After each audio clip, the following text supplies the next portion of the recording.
Assalamu alaikum respected viewers. So today we are going to discuss our next philosophy, and the philosophy is philosophy of existentialism meaning वजूदियत पसंद. ठीक है, तो आज हमने अपनी next जो है फ़िलासफ़ी को डिस्कस करना है जिसे एग्जिस्टेंशियलिज़म कहते हैं, और ये जनरल फ़िलासफ़ीज़ में लास्ट फ़िलासफ़ी है, फोर्थ फ़िलासफ़ी है.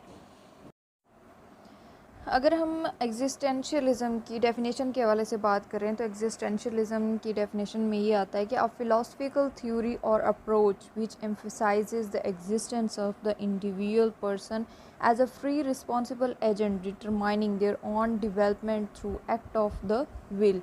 कि अगर मैं इसको ईजी वर्ड्स में आप लोगों को डिफ़ाइन करूँ, ईजी वर्ड्स में आप लोगों को एक्सप्लेन करूँ, तो इसमें यह है कि एग्जिस्टेंशियलिज़म का मतलब होता है कि एक फ़र्द जो है वो अपने आइडियाज़ के लिहाज से, अपनी पसंद नापसंद के लिहाज से बिल्कुल फ्री होता है. ठीक है, वो अपनी ही जो यानी कि वो सोचता है, जो वो फ़ैसले लेता है, उसका वो ख़ुद ज़िम्मेदार है. कोई भी दूसरा इंसान उस चीज़ का ज़िम्मेदार नहीं है. तो हर इंसान को जो है अपने फ़ैसले लेने का, अपनी ज़िंदगी के फ़ैसले करने का जो है इख्तियार है, और वो इस चीज़ में बिल्कुल आज़ाद है.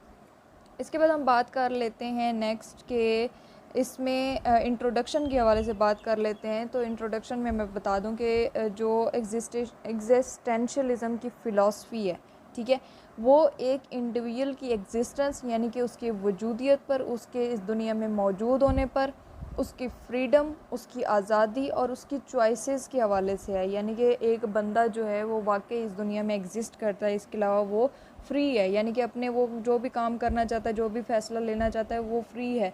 चॉइसेस उसके पास हैं, यानी कि वो क्या चीज़ पसंद करता है, वो किस रास्ते पर चलना चाहता है.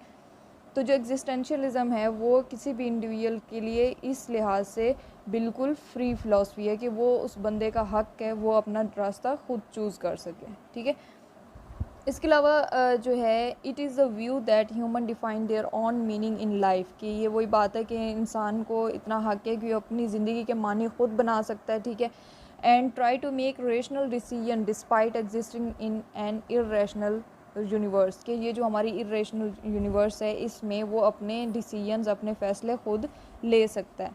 It focuses on the question of human existence and the feeling that there is no purpose or explanation at the core of existence. कि जो इंसान यहाँ पर मौजूद है, ठीक है, वो अपनी फीलिंग्स, अपने पर्पसेस और हर लिहाज से जो है वो आज़ाद है. कोई भी इस चीज़ का ज़िम्मेदार नहीं होता, बल्कि वो इंसान ख़ुद अपने ख़यालात का, अपने फ़ैसलों का, अपने जो वो काम करता है उसका वो ख़ुद ज़िम्मेदार होता है. इसके बाद हम इसके फ़ाउंडर की बात कर लेते हैं कि फ़ाउंडर कौन है. तो founder of existentialism philosophy is Soren Kierkegaard. ठीक है, सोरेन किरकेगार्ड जो थे ये इस फ़िलासफ़ी के फ़ाउंडर थे. उन्होंने इस फ़िलासफ़ी को वजूद में लाए और इस फ़िलासफ़ी के वो हामी हैं बहुत बड़े. तो ये एक डैनिश फ़िलासफ़र थे. ठीक है, और इनका जो दौरानिया है वो 1813 टू 1855 है.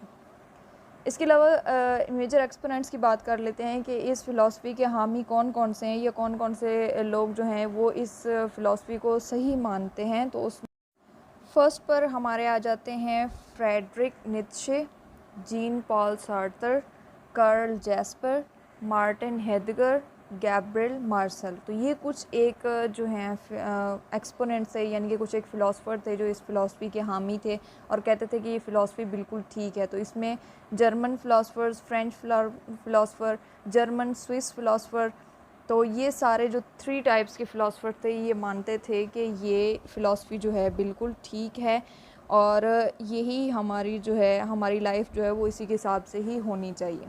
इसके अलावा अगर मैं इसके मीनिंग्स बताऊं कि एग्जिस्टेंशियलिज़म के मीनिंग क्या हैं, बेसिकली ये फ़िलासफ़ी है क्या, तो फ़र्स्ट ऑफ़ ऑल मैं बता दूं कि ये एक एंटी फ़िलासफ़ी है. ये एमसीक्यूज़ में पूछा जा सकता है कि आप लोगों के जो पीपीएससी के या कोई भी कम्पिटिटिव एग्ज़ाम्स होते हैं उसमें पूछ सकते हैं कि विच फ़िलासफ़ी इज़ एंटी फ़िलासफ़ी. तो एग्जिस्टेंशियलिज़म इज़ एन एंटी फ़िलासफ़ी, क्योंकि बाकी जितने भी फ़िलासफ़ीज़ हैं, जनरल फ़िलासफ़ीज़ बाकी जितनी भी हैं, ये उनसे टोटली डिफरेंट है.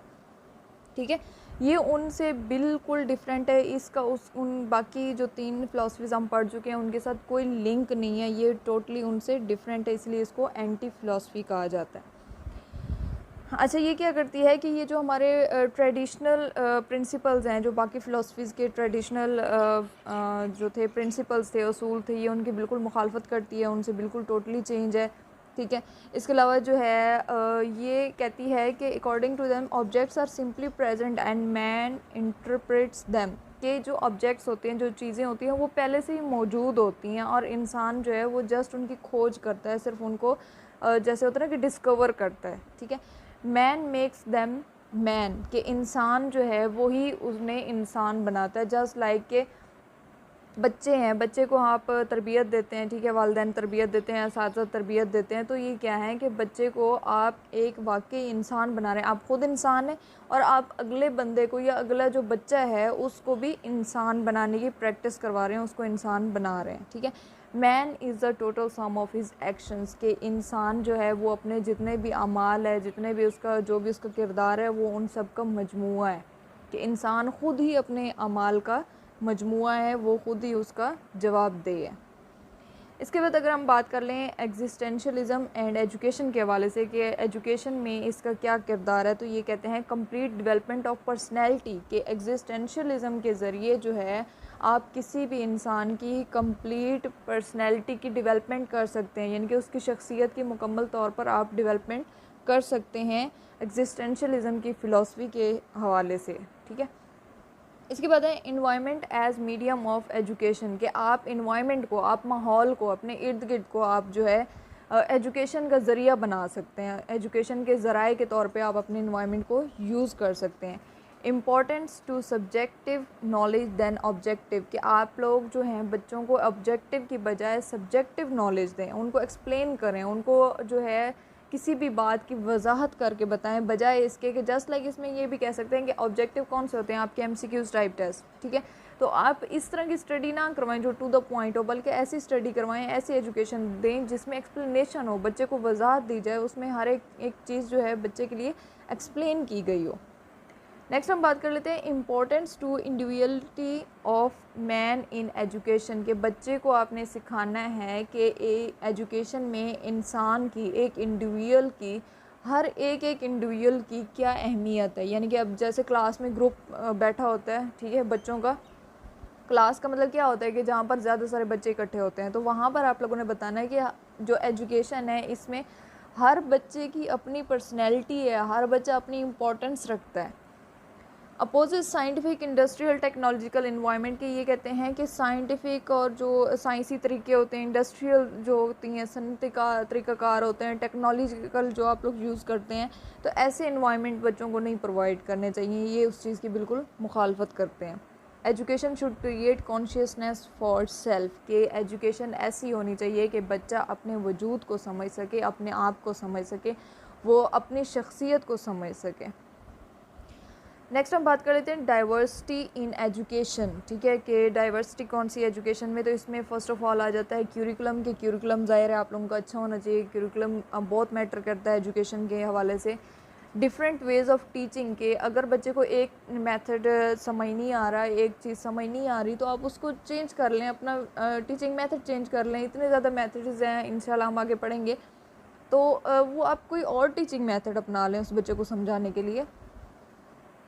Every teacher is a student and every student is a teacher, तो ये बहुत ही मज़े की बात है, और यहाँ पर अगर इस बात को देखें तो इस बात में बहुत ज़्यादा गहराई भी है। तो इस सेंटेंस को देखें कि every teacher is a student, कि हर टीचर एक स्टूडेंट है। And do subscribe and share our channel, also press the bell icon for new videos and updates.